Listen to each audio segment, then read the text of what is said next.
Uy, Benny, mamaya na. Baka mamaya mahuli tayo eh. Ano sinisilip-silip nito ni Benny? Mare! Eh, Mare, bakit Mare? Mare, may prutas ka? Eh, wala kami prutas, Mare. Ubus na. Di ako nakapamalengke eh. Wala kang prutas? Ay, kawawa ka naman. Ako meron. Ito oh, 100 lang sa 120. 220 yan lahat. Masustansya yan, Mare.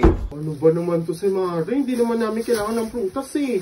Ay, bilhin mo na para makauwi na ako, Mare. Gabi na. Napagod na ako magpaikot-ikot din sa barangay. Saka, Mare, hindi ko alam kung matamis ba to, kung masarap ba to. Ay, tikman mo kasi.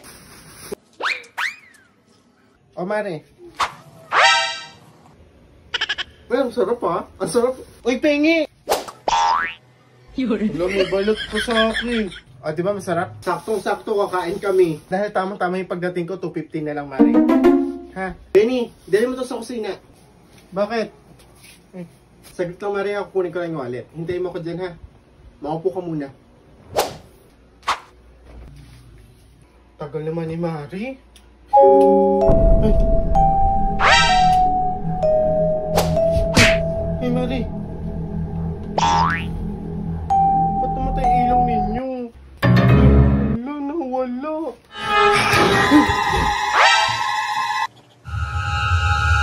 Uwi na ako.